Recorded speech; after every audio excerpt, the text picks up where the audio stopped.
Welcome. Just finishing up some lunch.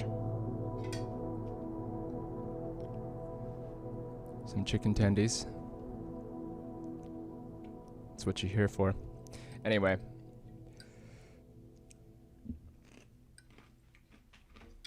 I discovered something. And it wasn't a great discovery. It was kind of one of those sad discoveries because I found out that that you can't that there is a limit to the RAM. So I was just messing around with this project, and I started loading another file, and my project was just like none more files, sample load error, so like out of memory. If I knew more about computers, I probably could have seen this coming. It looks like my free memory up here is 0.99, which I'm guessing is something very small, like 0.99 megabytes or kilobytes. So I'm at a crossroads. Do I go in and figure out what's missing or what I don't need, clear it out? Actually, I think there's a function for that. I can go to System, Card Tools. Is that what it? No, that's not it. Is it memory? Nope. I thought there was a button for a project. Purge samples. All unused samples will be removed from project. Yeah, let's do that. Well, first, I want to take a look at my audio pool and see. I have 1 through basically 25 filled with files. And so let's see how much from 1 through 25 ends up making the cut. 15 samples removed. Nice. So now if I go back in, 13, 15, 18, yeah, 30, I think was there before. So yeah, there's an easy way to clear out some samples and give yourself a bit more space. Now it says 8.92, so maybe that's what, like 9 megs? Is it 9 megs? It seems like not enough for like one track. I guess for like a loop, that's fine. So cool.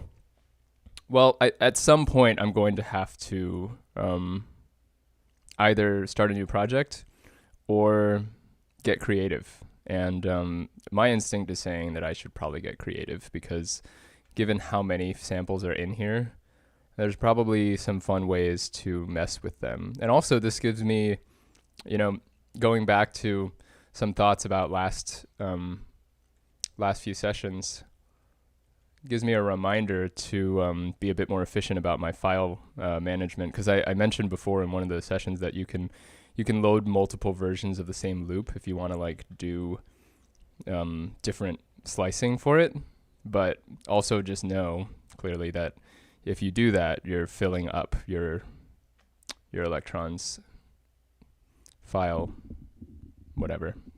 Do you have any conventions when populating samples, or do you just load them up sequentially? Saw you had some gaps. Right. So when I first started out this project, I was just going 1 through like whatever. I was going chronologically because I was just starting with bank 1 and just kind of like continuing. But I started changing it because as I went on, I decided to make each bank an individual song. And so one thing that I've tried in the past when I was running people's tracks and helping them perform is I would have multiple artists under one project. And so like for one artist, I'd have them be under bank 1, bank 2 is another artist, bank 3 is another artist. And the way I would keep that straight in my audio pool is I would set like bank 1 for artist 1, and then also files, 10 through 19 as that artist's tracks. And then the next artist would be 20 through 29, they'd be bank 2. So basically the 10 place would tell me would be an easy reference as to like where everything was. So I've been kind of like testing that out on this project as well, where each track is kind of given a set of 10 files to mess around with. So that's kind of been working for me so far. There are some hangups on that as far as like, you know, if you run out of space, then it doesn't really matter how, like, you can't actually have 128 files unless they're very small. And the way that I use my Flex machines is almost exclusively for loops. I don't use like individual sounds very often, although this is one. I don't use a ton of those because I like to slice, and that's not as much of a thing for small samples. But anyway, yeah, so that's kind of how I separate my audio pool. And what's nice is that your static machines have their own set of audio files. So I would do the same thing with long form samples. Just put them in their own section. And even if there are some gaps, it's like easy for me to remember, like, oh, bank 60 is going to use this file. I noticed and then I can go to that and find out where it was.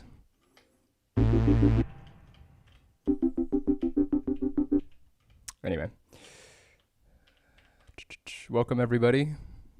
If you're just filing in now,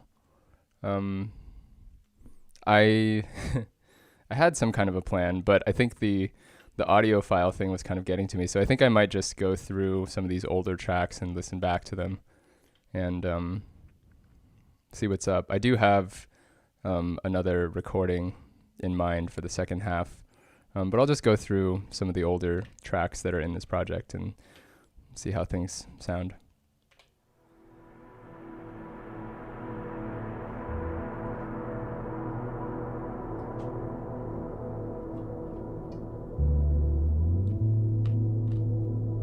I would be very...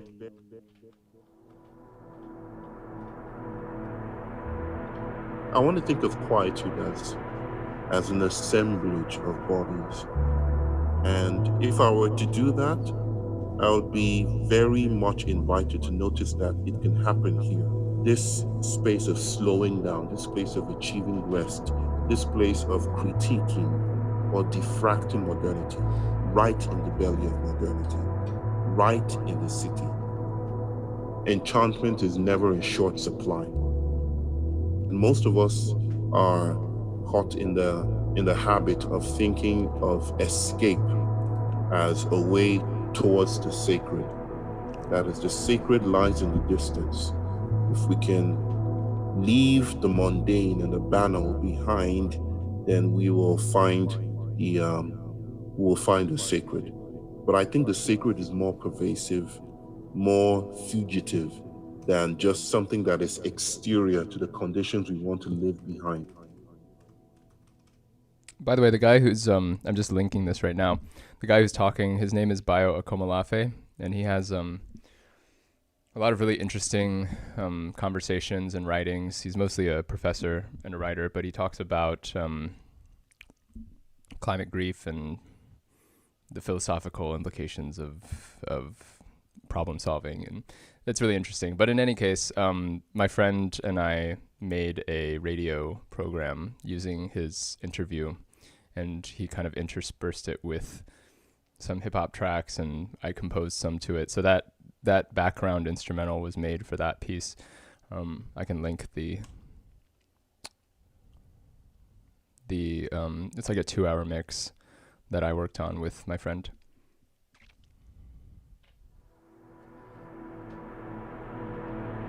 Oh yeah, and I forgot that there's this other piece at the end of it.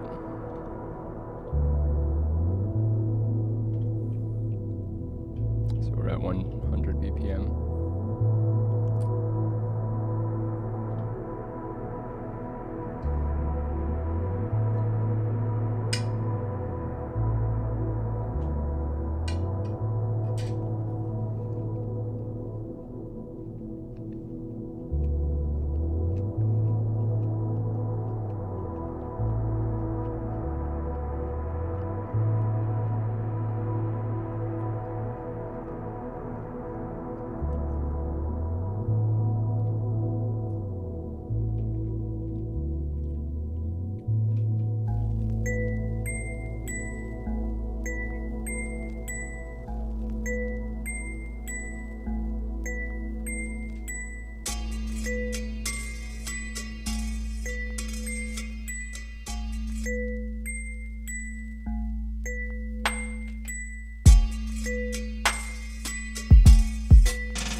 cool. So that was part of a version of the set that I had kind of imagined I would be.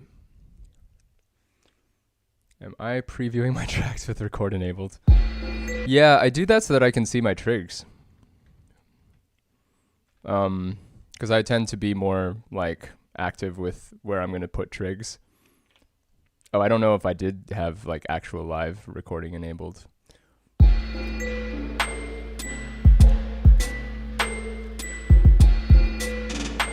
Yeah, so I had this idea of my set in mind where I would have sections for people to rap on, but I'm finding that it's actually much easier to just create sections that they already have vocals. Like basically, instead of creating the framework for somebody to make something to, it's a lot easier for me to be starting with what they have and then building around that.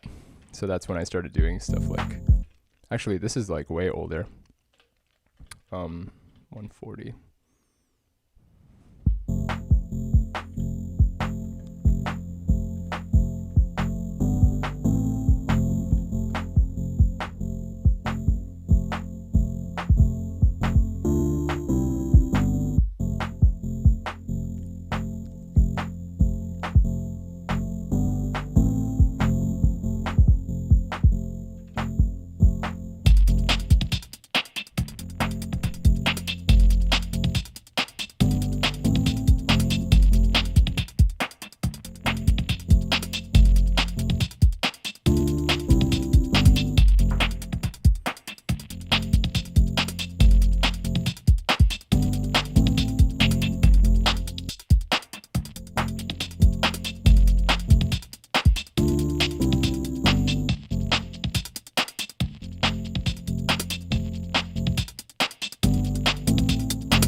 Yeah, this one's kind of a weird fluke. It just turned into this weird techno thing that I think what happened was I moved some files around and now it's like this weird.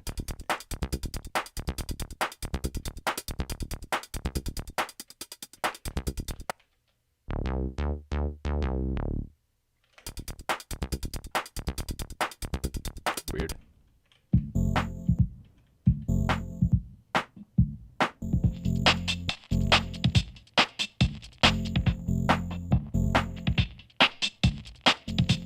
My friend Hussein's gonna be really upset that this track didn't come out right because he was like, "Dude, that needs to be something." I tend to know. I guess I could spend some time repairing it.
Where is Kenny located? Hey, Rustic. Kenny is located in LA. Are you using parts or pattern chaining? Why does it sound like you have a 6 to 8 bar phrase, but the page light only lights up on the first LED the whole time? That's because I have my page set up to be separate from the master sequence. And the way you do that is you hit function pattern, you go into the main page, and you click per track for scale mode. That lets you set one master sequence length for everything, and then it also lets you set individual track lengths for each track.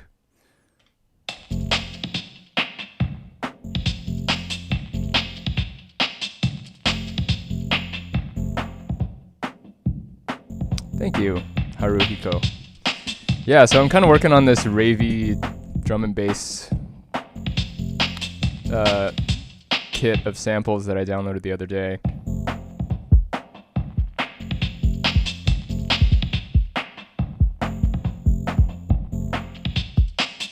I think the LFO might be too strong though, because you'll notice that my track 2 has this slowly undulating filter thing going on. So I should reduce the amount that's happening.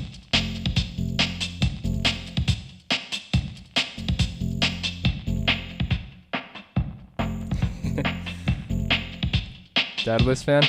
Yeah, I find that the more complex the rhythms get, the more Daedalus-like it becomes, just because he's kind of like played with samples so much. I don't really listen to Daedalus all that much though. I listen to Clark, really love Clark, really love Randomer, a lot of techno guys these days. Yeah, if you haven't heard Randomer, definitely check him out. I should write some links.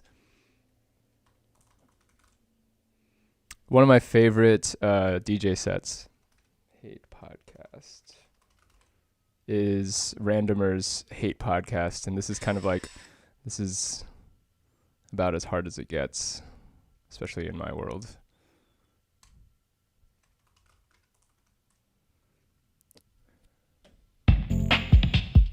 But this is not like that. Actually, there's a track that I found just the other day I should send.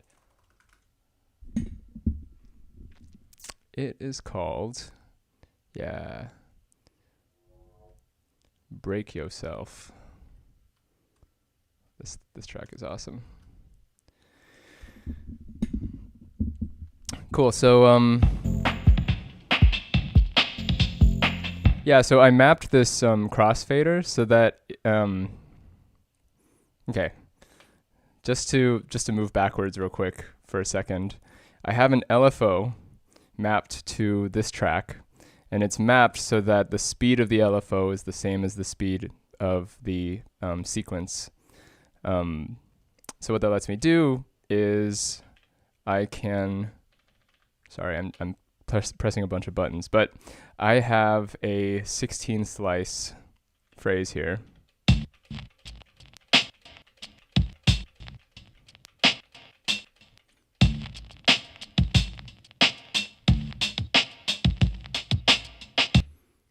And I've assigned the LFO to adjust the start point. This is a oh, sorry, we're at a different section all of a sudden.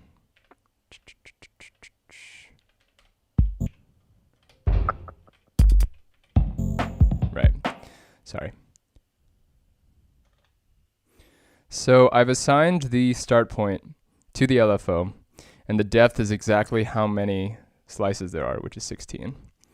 And the midpoint of the wave is at slice 9. So essentially what I'm doing is telling it to trigger. Like if I had the depth of this all the way down, it'd be one sample in the middle. That's slice 1. If I increase the depth, you'll notice it's only going into the half point here. So now if I go all the way to 16,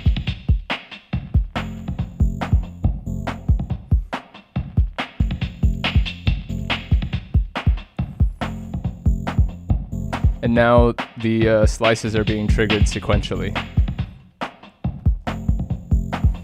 In addition to that, I've adjusted the speed of the LFO with the crossfader. So that's the main thing that's happening with this crossfader. There's something else happening, but oh yeah, it's just a different LFO. So just focusing on this one, as I increase the speed, you'll notice that the movement of this will pick up.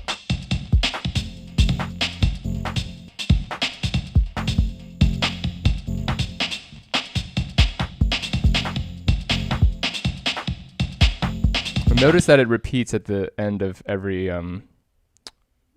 sequence. That's because the LFO is set to trig sync trig, which means it's synchronized to the pattern itself, so it'll restart at the beginning of the pattern. And that allows me to find a rhythm that I like. You know, kind of get settled into it. If I had just set it to randomize, for example, I wouldn't be able to hear something and pick what I like. I would just have to keep moving.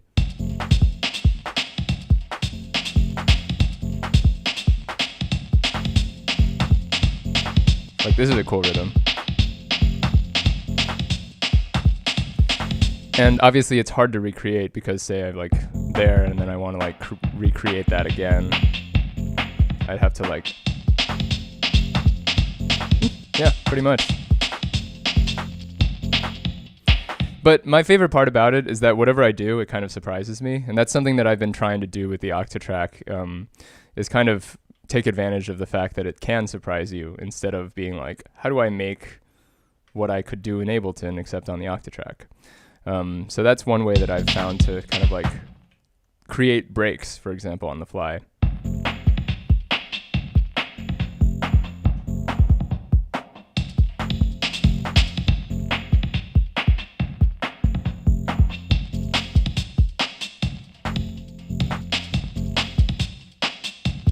I tend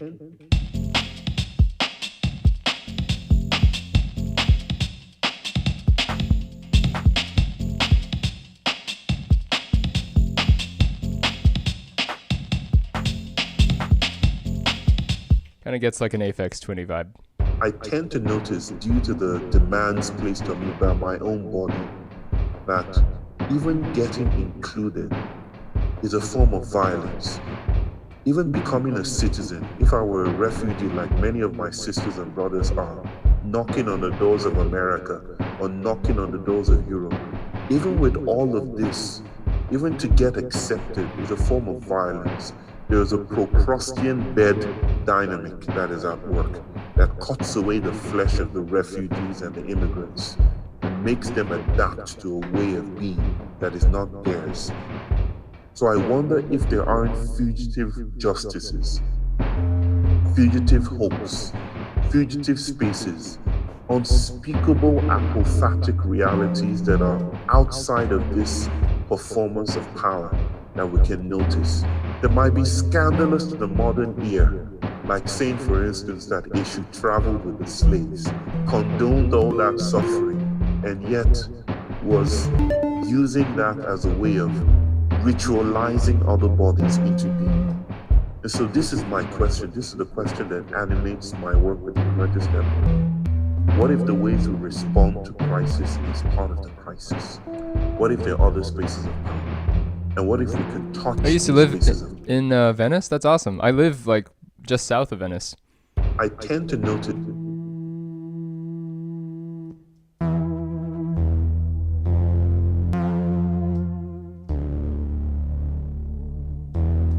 Or I should increase the gain of this.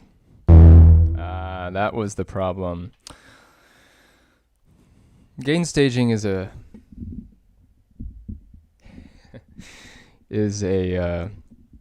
very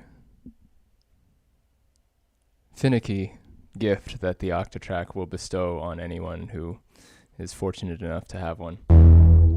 And you're just going to have to figure it out yourself, because I've tried to make a video about gain staging, and ultimately, there's just too many pieces.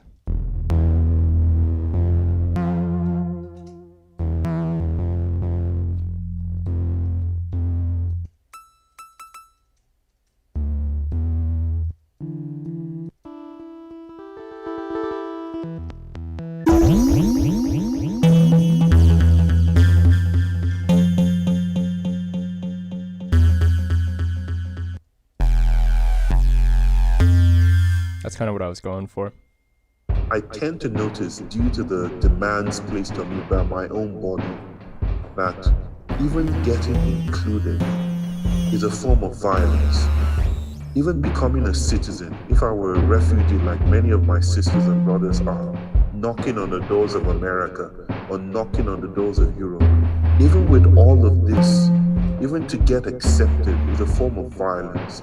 There is a Procrustean bed dynamic that is at work that cuts away the flesh of the refugees and the immigrants and makes them adapt to a way of being that is not theirs. So I wonder if there aren't fugitive justices, fugitive hopes, fugitive spaces, unspeakable apophatic realities that are outside of this performance of power that we can notice. That might be scandalous to the modern ear, like saying, for instance, that he should travel with the slaves, condoned all that suffering, and yet was using that as a way of ritualizing other bodies.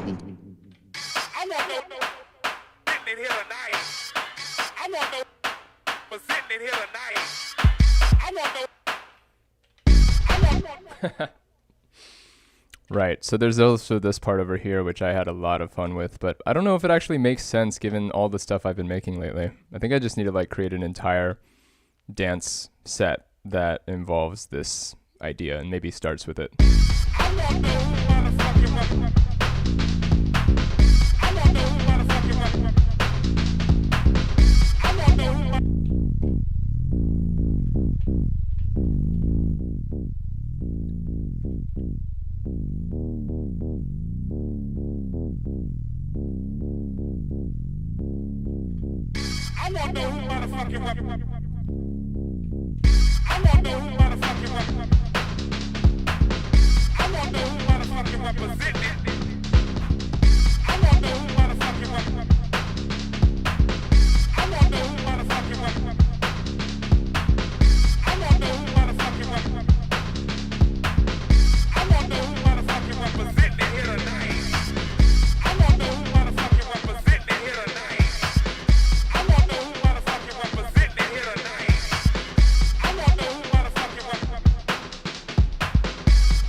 Yeah, I have a friend who wants to do some ambient / improvised techno stuff, so I might save that for that.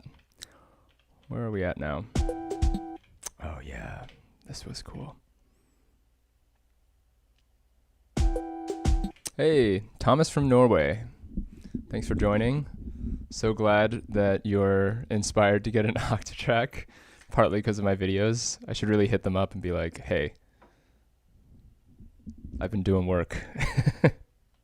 Actually, Electron has a headquarters here in LA. I've met some of the people who work there. They're pretty cool. Yeah, this was something I made a while back that it feels like a while back, but I mean, it was still quarantine time, so not that long ago.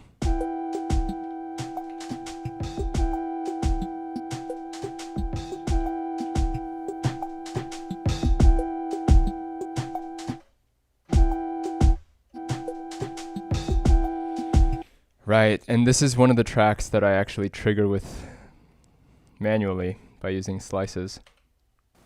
And so if we want people to really respect what... Is that really how it goes in this? Yeah, it is. Wow.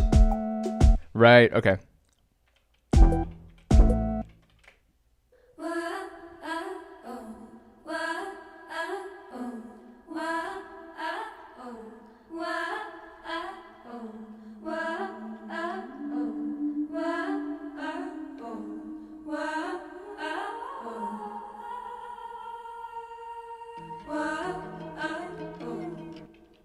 Okay, so I remember this was set up as pairs.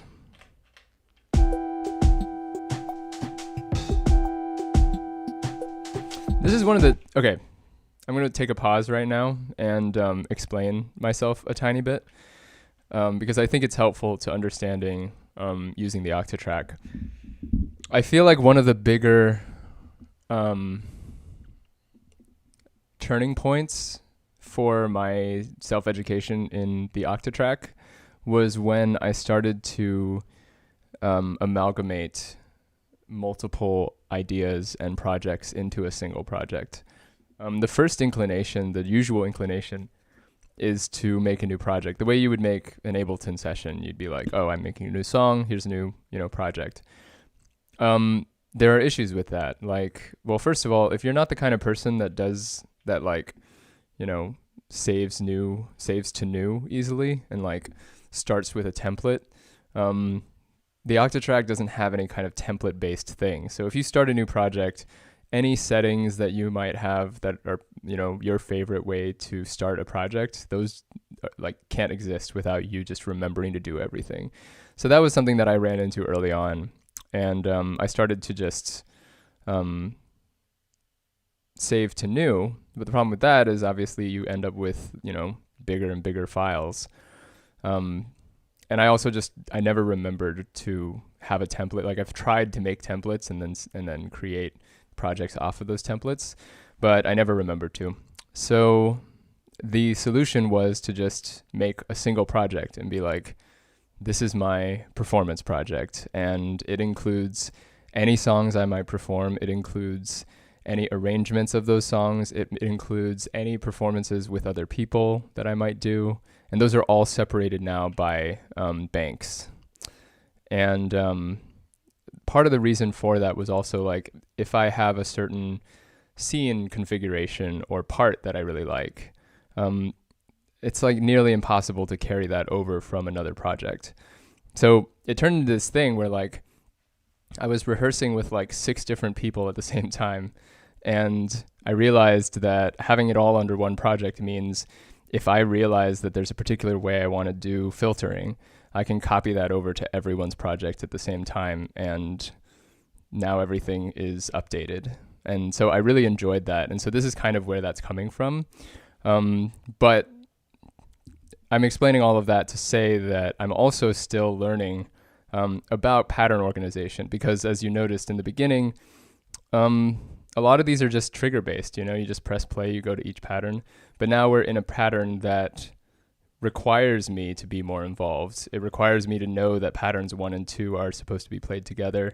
3 and 4 are supposed to be played together. It requires me to trigger the vocal sample. I want to think of quiet myself. Sorry, it's actually in bank 4. Yeah. It requires me to trigger these by myself. Whereas in later projects, I have them set up in the sequence. And so I'm just kind of reflecting on that and realizing that if I'm going to perform, I should have a standardized system of how I'm going to play vocals, for example. Like if I'm going to trigger vocals, I should be doing that every single time for every song. Otherwise, it's going to become very confusing, moving from one track to the next and not knowing if the track is going to play itself or if I have to do something. Just kind of a mental note of figure out the rules of the game, because the Octatrack has it's like an instrument. You can't just tell it to do everything. And even if you did, you would have to have a very, like, the instructions to making it sound good would be just as complicated.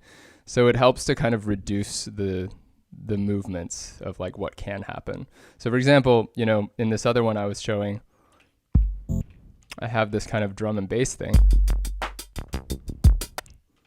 Sorry, where is it? So I have it set so that the scene will automatically adjust this thing. So pretty much the rules of the game in this project are play with this, move the patterns, and when you're ready for the next song, switch banks. So if I did want to perform this set live, I would want to simplify the use of vocals down, either by making it something that I do trigger manually. And by the way, all my vocal samples are on track 5. So that's already a way that I've kind of simplified my process. But clearly I need to do more.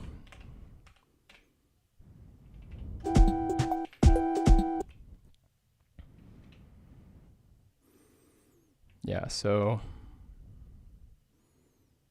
So this project in particular is much more involved.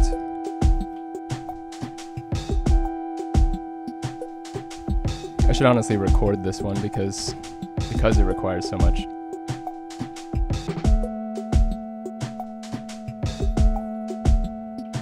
Also, ingrained in that spiel was kind of like the fact that you can chain these two patterns together, which is super helpful. You can chain as many patterns as your fingers can hit. So I could be like, do that, and it'll do all 4 in a sequence and then restart.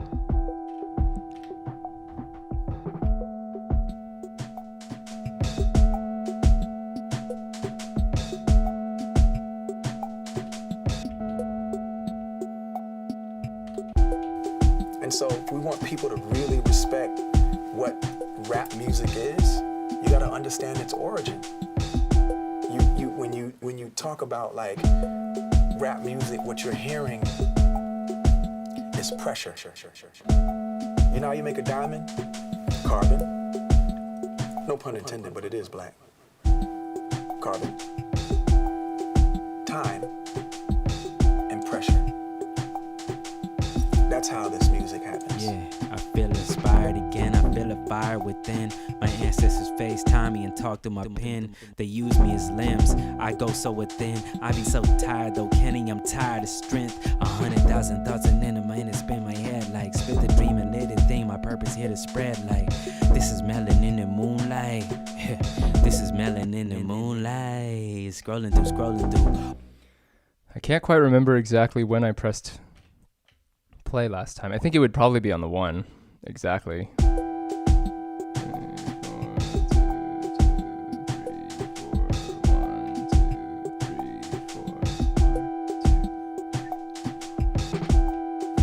And so if we want people to really respect what rap music is, you gotta understand its origin. When you talk about like rap music, what you're hearing is pressure. You know how you make a diamond? Carbon. No pun intended, but it is black. Carbon.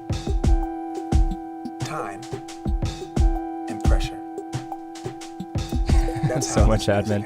Yeah, I feel inspired again. I feel a fire within. Yeah, that's how it is with the Octatrack. Talk through my pen. They use me as limbs. I go so within. I be so tired though, Kenny. I'm tired of strength. 100,000 thoughts and in my mind spin my head like spit the dream and lit the thing. My purpose here to spread like this is melanin in the moonlight. This is melanin in the moonlight. Scrolling through all of life's miseries. Laugh at the ceiling's face. I possess energy. Came out the other side. South and I'm centralized. Crenshaw on 54th. South of the city B. More than just home to me. That's my geography. I make the movement move. Universe listen in. Not to be who I am, so I just pretend to be. We talk about life's ills, but who got the remedies? I know what it is because I know what it is, and I know what I am, and I know this an image. I've been living my lyrics, no limits. I get it. My life is a limit. I'm growing, I'm glowing, I'm crying, I'm triggered, I'm feeling time and pressure. That's how this music happens. And so people like it. It feels amazing. But then there's a certain group of people. Well, why is it like that? Why are you talking about this? Why are they talking about that? Because we've been dealing with this for a lot of time, and we've been dealing with this with a lot of pressure. That's what makes this music.